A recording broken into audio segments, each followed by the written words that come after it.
suatu ilmu, maka Allah akan memudahkan jalannya menuju surga. Mudah-mudahan kita semuanya termasuk ahli surga.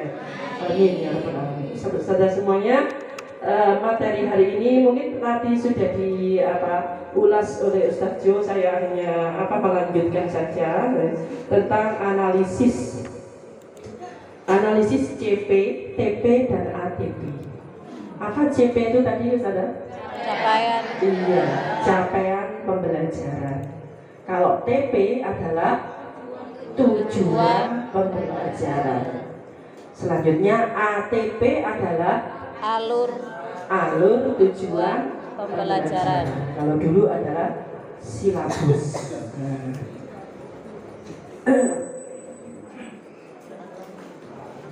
Baik, saya akan lanjutkan slide saya, mudah-mudahan bisa ini.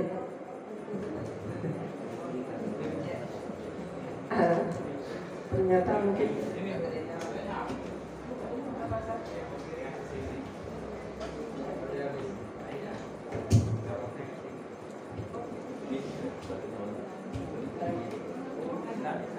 bisa ya?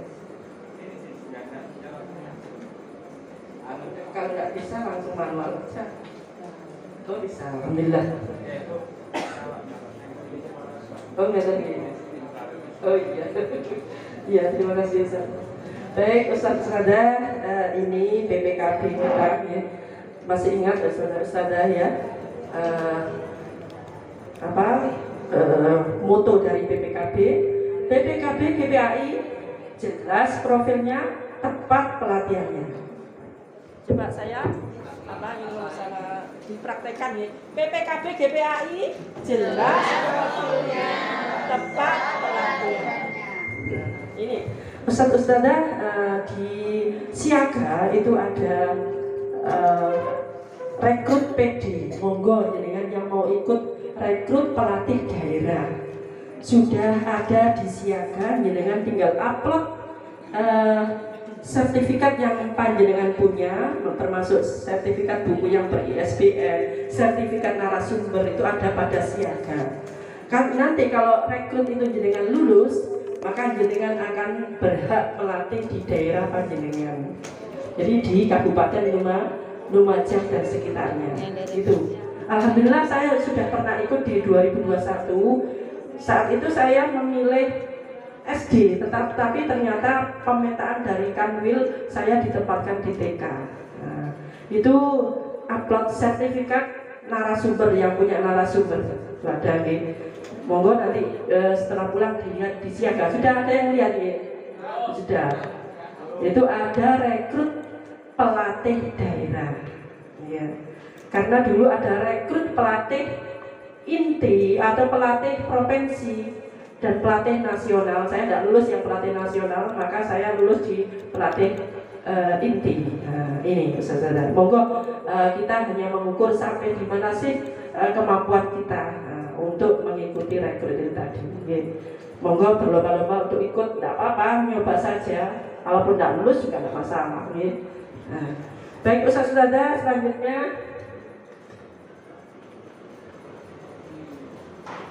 ini kurikulum PT saya pernah ngajar di MI, jadi guru SD Al-Ikhlas dulu 3 tahun ya. Kemudian ketika jadi PNS di SDN Tanu Bedali 1 Tanuyoso, kemudian jadi guru SMPN 1 Teko, dan alhamdulillah sekarang ini pengalaman tim pelatih provinsi, punya tim pegiat literasi Jawa Timur. Karena alhamdulillah monggo ya kita menulis buku. Saya sudah dapat 3. Nanti ada pelatihan tanggal 27, monggo jangan ikut, ada BIMTEK PBL Ceris. Ya, ini untuk guru-guru agama se-Indonesia. Monggo panjenengan kalau mau mengikuti tanggal 27 itu waktunya ada 16 hari untuk membuat buku. Nanti saya share di grup-grup itu nanti ini. Alhamdulillah ya. Nanti tanggal 27 itu di Kota Malang, tapi secara daring seperti dulu itu dia diadakan di Lumajang. Baik Ustazah, selanjutnya adalah kontrak belajar hari ini datang tepat waktu. Saya tadi tidak tepat waktu ya, karena apa? Karena hujan ya di Lumajang. Kemudian HP di silent, kemudian tidak merokok di kelas, kemudian diskusi, nanti ada diskusi. Nanti tindak lanjutnya Ketua KKG ini akan koreksi kehadiran, kemudian membuat tim untuk membuat modul ajar. Ini harapan nanti seperti itu. Jadi modul ajar atau MA-nya panjenengan semuanya nanti yang terutama yang belum guru penggerak ini, yang sekolah penggerak. Kalau yang sekolah penggerak kan sudah tahun kedua ini, tapi yang belum ini masih tahun pertama, berarti masih kelas 1 dan kelas 4. Nah, ini. Jadi modul ajar ini nanti dibuat tim per KKG, itu ada tim untuk membuat MA. Sebenarnya MA itu modul ajar itu dibuat sendiri-sendiri per sekolah, karena apa? Modul ajar itu harus sesuai dengan KUSP. Apa KUSP? Kurikulum Operasional Satuan Pendidikan. Kalau dulu KTSP ya, nah, itu.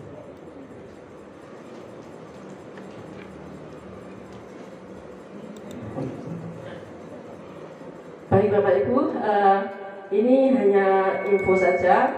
Kita termasuk yang mana ya? Ada kata William atur. Ini ada 4 kategori guru. Di sini ada kategori warga sekolah.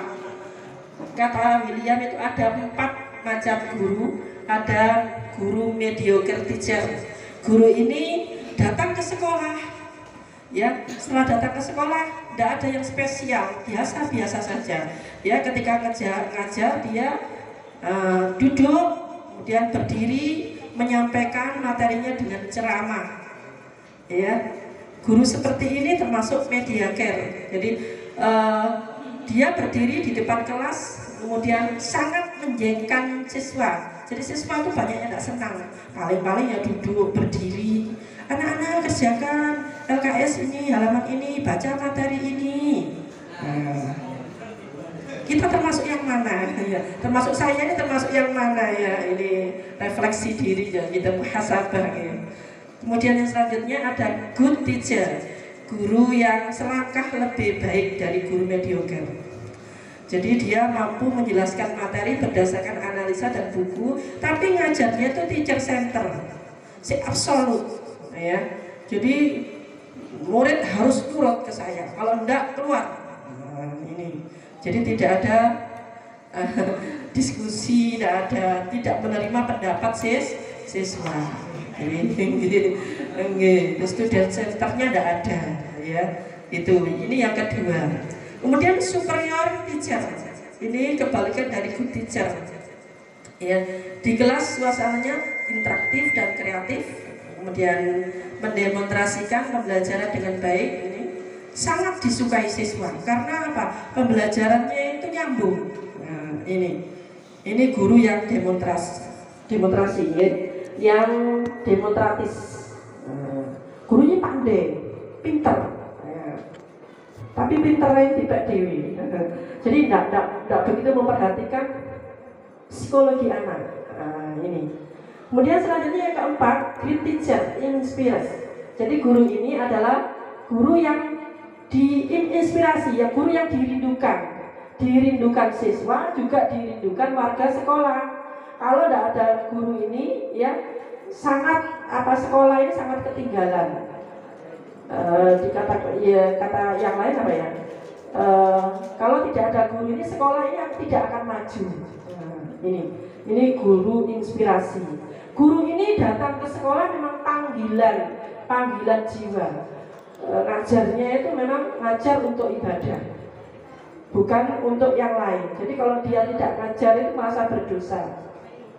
Ini ada guru, mudah-mudahan kita nanti akan seperti ini, menjadi guru yang inspirasi. Jadi yang dirindukan oleh siswa, dirindukan oleh orang-orang yang ada di sekitar kita.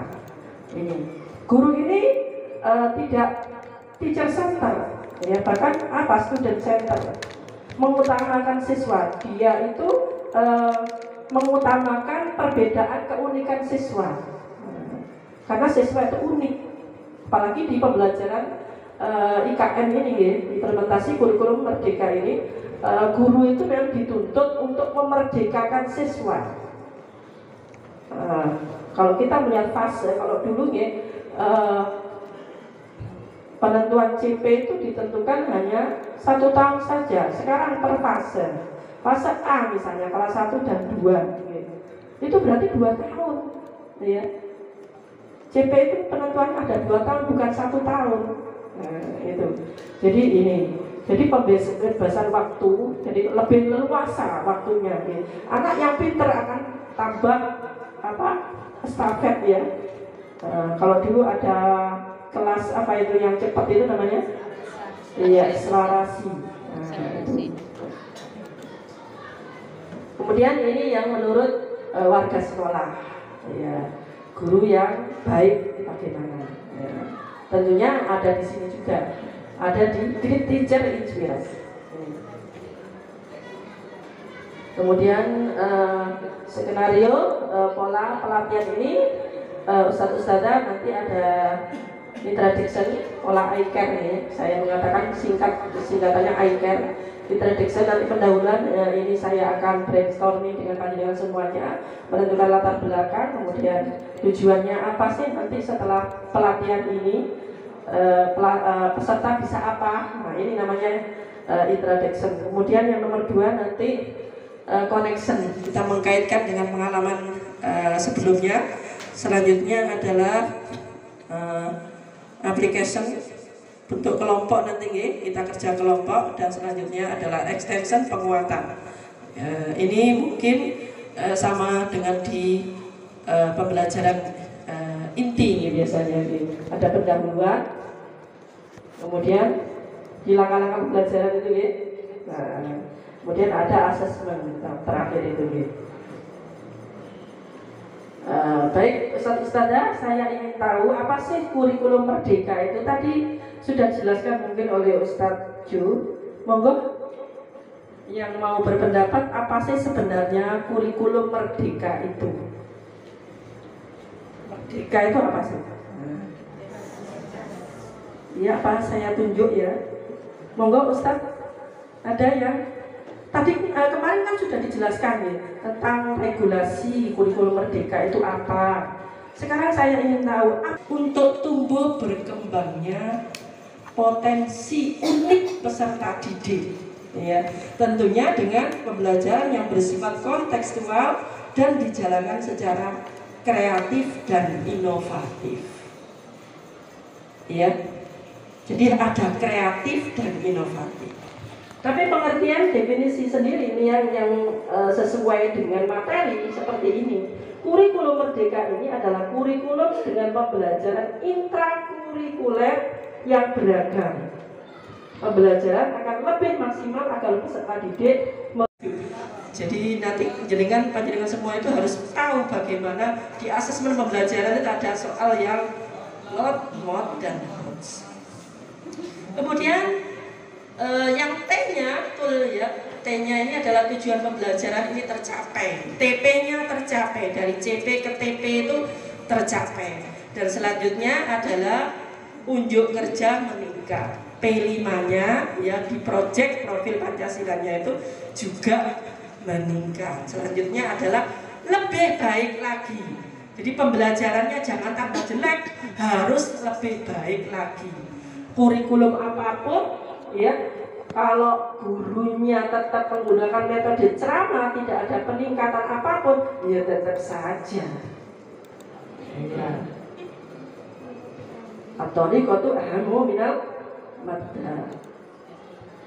Ya, wal mudarrisu ahammu minat thariq walakinna apa? Mudarrisu, tetapi guru yang semangat, guru yang profesional itu lebih penting dari guru itu sendiri. Guru ada banyak guru, tapi gurunya tidak semangat. Ajar seperti tadi guru media yang tadi datang ke sekolah, ya wes biasa-biasa saja, tidak punya keistimewaan apa-apa. Yang penting wes menggugurkan kewajiban saja. Apa saya termasuk seperti itu? Monggo kita muhasabah ya. Jangan sampai seperti itu. Kita harus menjadi minimal guru good teacher, guru yang baik ya.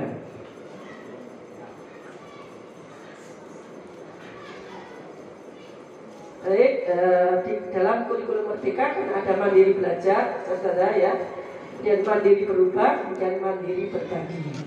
Yang tahun pertama ini mandiri berubah, yang tahun kedua sudah mandiri berbagi. Ada yang sekolah penggerak angkat tangan? Satu, oh saya satu ya. Iya, nanti saya ingin nanti saling berbagi pengalaman dengan guru penggerak ya. Harusnya guru penggerak ya yang sudah melaksanakan kegiatan di sekolah ini yang memberikan materi ini. Kalau saya ini kan ya, belum melaksanakan, cuma dapat materi-materi, tapi dulu pernah ngajar gitu aja gitu.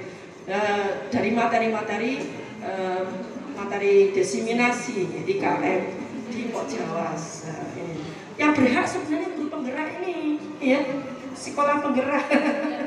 Ini sudah melaksanakan kan saja ya, sudah. Baik, ini nanti petanya dalam kurikulum Merdeka nanti memahami regulasi sudah nggih. Kemudian selanjutnya nomor 2 adalah memahami pembelajaran dan asesmen. Dan ini kelihatan ya, alur apa dalam IKN. Kita sekarang menuju pada outputnya, targetnya nanti setelah pembelajaran pelatihan ini selesai, panjenengan semua saya harap bisa menganalisis CP, TP, dan ATP. Tadi mungkin sudah dijelaskan oleh Ustadz Johari ya. Ada beberapa regulasi yang harus dipedomani oleh panjenengan semuanya. Ada 7 ya, regulasi yang harus dipedomani, termasuk ini ya, Permendikbudristek nomor 5, 7, 16, 21. Ini sudah hafal ya, harus hafal di luar kepala ini ya. Kalau dulu kan di K13 ada Permendikbud nomor 21 sampai 24 itu. Kalau ini beda lagi ini. Di kurikulum Merdeka ini Permendikbudristek nomor 5 tahun 2022 tentang standar kompetensi lulusan atau SKL. Kemudian yang nomor 2, nomor 7 tahun 2022 tentang standar isi. Kemudian nomor 16 tentang standar proses, nomor 21 tentang standar penilaian. Ini yang menjadi pegangan panjenengan semuanya. Kalau panjenengan ngajar berarti cari di standar proses. Penilaian, ini ada standar penilaian ya, di penilaian. Monggo. Nanti ada pedoman buku saku tentang penilaian. Mungkin ada juga ya nanti saya share tentang bagaimana membuat TP dari CP. Selanjutnya, jadi ini 4 ya, yang bawahnya ini ada 3. Ini Permendikbudristek nomor 262, terus ada perubahan atas Permendikbudristek nomor 56M 2002 tentang pedoman penerapan kurikulum dalam rangka pemulihan pembelajaran. Kemudian ini BSKAP apa? BSKAP itu Badan Standar Kurikulum Asesmen Pendidikan. Di sini nantinya kita bahas tentang CP, capaian pembelajaran. Nomor berapa saudara? Nomor 033 HKR 2022. Sebelumnya nomor berapa? Sebelumnya capaian pembelajaran itu nomor 008. Kemudian ada perubahan lagi yang terbaru, itu sudah kadaluarsa. Yang terbaru adalah 033. Ini mungkin di regulasi kemarin sudah dibahas ini.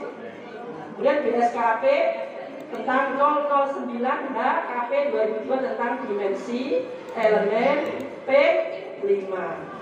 Ya, profil pelajar Pancasila nomor berapa? 009. Kalau CP nomor berapa? 033. Harus hafal ini ya. Ada 7 pedoman ya. Baik, saudara, regulasinya ini sebenarnya saya ingin nge-share di grup ya, bagaimana CP yang baru itu nanti dianalisis bagaimana caranya. Ini nomornya, isinya seperti ini saudara. Salinan keputusan Kepala Badan Standar Kurikulum dan Asesmen ya, Pendidikan Kementerian Pendidikan Kebudayaan, Riset dan Teknologi. Nah, perubahan dari 008H KR 2022. Jadi tampilan depan seperti itu. Kalau di KMA, Keputusan Menteri Agama, karena kami Kemenak, ini nomornya 347/2022. Tapi ini biasanya untuk MUI, jadi menjelaskan apa Kemendikbudristek tentang nomor 033/2022. Jadi kalau ditanya KMA-nya ini regulasinya. Baik, istilah-istilah saudara. Sebelum saya masuk ke CPTP, istilah-istilah dalam kurikulum Merdeka ada dari KTSP, KUSP, kurikulum operasional satuan pendidik. Ada promes diganti prosem, program semester, silabus diganti ATP, alur tujuan pembelajaran, KI diganti CP, KD jadi TP, RPP jadi NA, KKN jadi KKTP, kriteria ketercapaian tujuan pembelajaran, IPK jadi IKTP, PH penilaian harian jadi asesmen sumatif. Jadi kan jangan ngomong penilaian sekarang, asesmen. Nah, tadi saya sebelum memberikan materi kan, memberikan penguatan dan sebagainya tadi. Ini termasuk asesmen apa itu misalnya? Kalau dalam pembelajaran di sekolah, formatif. Jadi sumatif itu adalah penilaian harian. Jadi asesmen sumatif itu penilaian hari. Kalau asesmen formatif tidak berkaitan dengan nilai rapor, tapi berkaitan dengan mutu pembelajaran. Itu tujuannya seperti itu. Ini bedanya di kurikulum Merdeka. Ada SDS, SAS ya, sumatif tengah semester, SAS sumatif akhir semester. Baik. Masih ya, ngantuk apa enggak? Kita berdiri dulu ya. Iya. Ayo nyanyi dulu. Sampai jam berapa, Ustaz? Iya. Baik. Kita berdiri dulu bersama-sama. Nyanyi, ayo. Boleh bertepuk tangan, boleh tidak. Baik, kalau kau suka hati tepuk tangan. Kalau kau suka hati tepuk tangan. Kalau kau suka hati mari kita lakukan. Kalau kau suka hati tepuk tangan.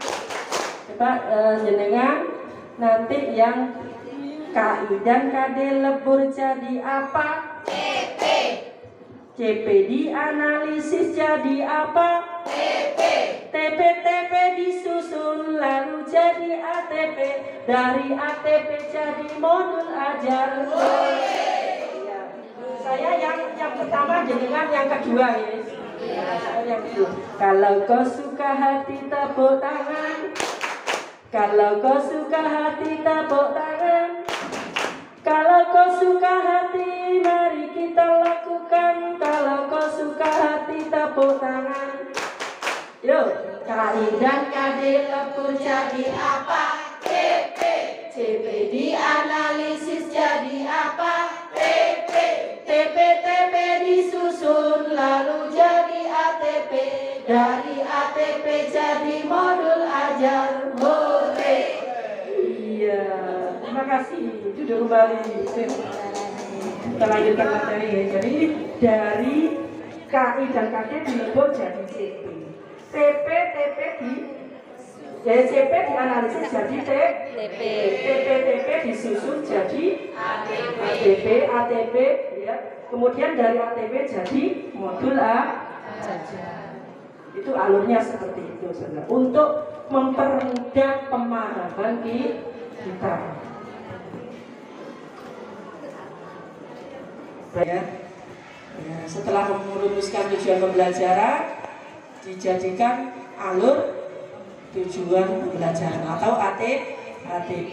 Kemudian buat modul ajar atau merancang pembelajaran. Ini urut-uratannya seperti ini. CP ini ya, kompetensi pembelajaran yang harus dicapai peserta didik pada setiap fase. Kalau SD dari fase A sampai C.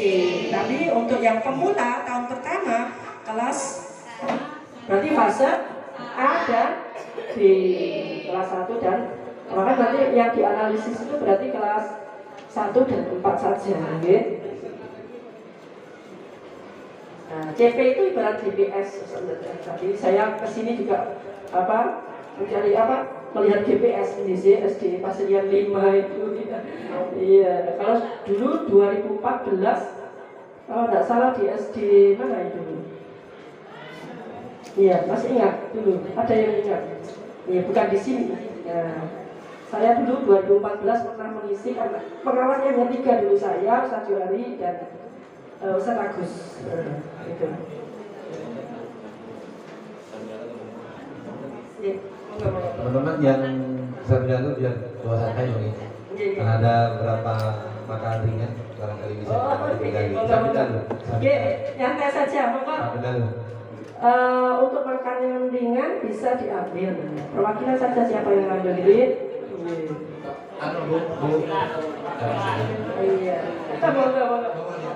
Iya. Iya. Gak apa-apa. Nyantai saja, gak apa-apa, boleh dengan makan ya. Yang penting tetap fokus ya. Fokus. Tidak boleh merokok. Iya. Iya. Tadi di kontrak belajarnya nggak boleh merokok. Ya.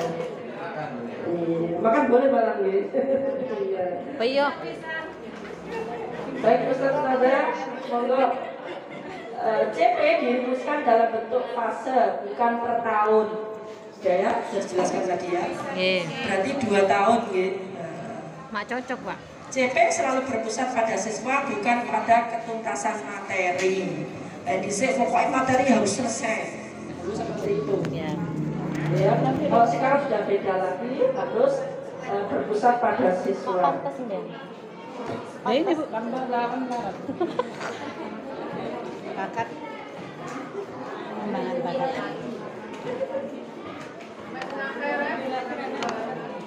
Masih ingat ya? Sudah dijelaskan ya? Elemen CP itu apa saja? Ini kalau di TK. Kalau di SD ada Al-Quran Hadis, Akidah, Akhlak, Fikih, dan SP. Kalau dulu SKI ya. Kalau sekarang SPI. Jangan salah nyebut dengan SPI, Sejarah Peradaban Islam. Itu bedanya ya. Enak SKI ya. Iya, tapi sudah tidak enak lagi ini UKM sekarang ya. Baik, tujuan pembelajaran pengertiannya apa? Jabaran kompetensi yang dicapai oleh peserta didik dalam 1 atau lebih kegiatan pembelajaran. Tujuan pembelajaran idealnya terdiri dari 2 komponen, yaitu kompetensi pengetahuan, sikap dan keterampilan, dan konten ilmu pengetahuan inti atau konsep utama yang perlu dipahami di akhir 1 unit pembelajaran. Maksudnya apa ini Ustazah? Di dalam TP, di dalam tujuan pembelajaran itu ada 2 komponen yang harus diselesaikan. Yang pertama adalah kompetensi, yang kedua adalah konten ilmu pengetahuan. Sekarang kompetensi dulu. Kompetensi itu ada memahami, membaca, menulis, kemudian melafalkan, membedakan, ada mencipta. Kalau misalnya kompetensi pengetahuan, Ustazah, yang termasuk kompetensi pengetahuan apa saja? Membaca, gitu ya, menulis, melafalkan, menghafal. Menghafal termasuk pengetahuan apa keterampilan? Benar. Yakin? Kalau kita sendiri, menghafal dan menulis itu baru keterampilan. Menghafal dan menulis itu baru keterampilan. Yakin? Yakin? Yakin? Enggak yakin. Iya, Ustazah, kalau menghafal saja ini kan pengetahuan masih kalau mempraktekkan menghafal di depan, misalnya silakan Mbak Solihah maju ke depan. Bismillahirrahmanirrahim. Ya ayyuhalladzina amanu kutiba alaikumussyiyam. Kemudian itu praktek ke depan, tajwidnya benar, nahmunya benar, harokatnya benar, makhrajnya benar. Ini masuk pengetahuan apa keterampilan? Psikomotor atau keterampilan. Itu ya. Tapi kalau menghafal saja itu adalah pengetahuan. Siswa dapat menghafal, itu pengetahuan. Kalau siswa dapat mempraktekkan menghafal surat At-Tin, berarti itu keterampilan. Surat At-Tin termasuk apa? Di situ kan ada dua itu, kompetensi dan konten ilmu. Surat At-Tin berarti termasuk konten ilmu atau ruang lingkup materi. Ini bagaimana strategi merumuskan TP dari CP? Iya, dalam merumuskan tujuan pembelajaran atau TP, panjenengan semuanya tinggal melihat CP-nya yang Permendikbud Ristek nomor 033. Sudah ada? Sudah ada? Coba dibuka. Saya nggak masuk grup, Ustaz. Saya nggak masuk grup ya. Ada grup? Nggak ada. Oh, nggak ada. Nanti kalau pesan materi gimana? Oh iya. Terlalu banyak. 120. Ya cukup loh. 250 kan di WA itu ya paling banyak. Iya. Buat grup aja enggak apa-apa, Ustaz. Apa ribet buatnya? Ini yang lain dibuat grup besar. Mungkin ada pertanyaan dari peserta di grup. Nanti kan hanya 2 hari di sini pembelajaran.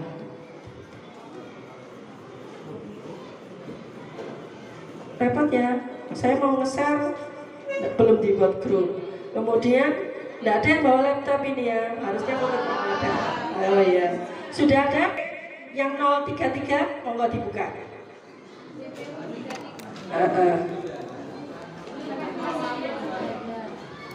Nah ini kalau enggak ada seperti ini contohnya, ada tulisannya pada akhir fase A pada elemen Al-Quran hadis. Ini CP 033 ya. Peserta didik dapat mengenal huruf hijaiyah dan harokatnya, koma. P1 itu tujuan pembelajaran 1 wis, gitu ya. Ini diambil dari CP, paham? Iya, tinggal copy paste ini langsung ditaruh di tujuan pembelajaran. Kemudian di berikutnya, dan mampu membaca surat-surat pendek Al-Quran dengan baik. Membaca termasuk pengetahuan. Ini sudah jadi tujuan pembelajaran yang kedua. Nah, ini cara mudah untuk membuat TP, tujuan pembelajaran. Mengambil dari CP ya, kemudian dicari koma apa titiknya sampai di mana. Nah, itu ya. Ini mampu apa ini? Mampu mengenal. Mengenal itu termasuk kompetensi apa Ustaz? Pengetahuan. Membaca? Pengetahuan. Huruf hijaiyah termasuk apa? Tadi di Jual Pembelajaran tadi. Huruf hijaiyah termasuk apa? Konten ilmu atau ruang lingkup materi. Paham? Surat-surat pendek termasuk apa? Konten. Surat-surat pendek termasuk konten yang baik, yang fasih, yang benar. Itu termasuk apa? Halo? Yang baik, yang fasih itu hanya tambahan saja Ustazah. Itu namanya variasi. Kepancing. Itu hanya variasi. Itu caranya. Jadi siswa dapat mengenal huruf hijaiyah dengan baik dan benar. Siswa dapat mengenal itu kompetensi. Ya, huruf hijaiyah termasuk konten ilmu. Nah, yang baik termasuk apa? Paham? Itu mudah, sudah bisa membuat TP dengan dari CP dianalisis menjadi TP. Nanti TP disusun menjadi ATP. Ini tinggal gabungkan ATP-nya nanti. Like guru sing nggak kreatif, ya hanya melihat itu saja, nggak melihat sumber-sumber yang lain. Pokoknya wis mari deh. Tapi kalau guru yang tidak merem, yang melek, maksudnya melek, berarti itu nanti dilihat di buku mana? Buku guru. Oh, bosnya tambah dia mengenal itu bisa menyebutkan. Nah, menyebutkan huruf hijaiyah. Bisa ditambah lagi apa? Monggo. Harokat, fathah, kasroh itu ya, huruf hijaiyah dan sebagainya. Itu konten ya. Paham? Jadi cara membuat TP dari CP paham? Tinggal mengambil dari CP, kemudian dicari koma atau titiknya. Contohnya mengenal huruf hijaiyah dan harokatnya.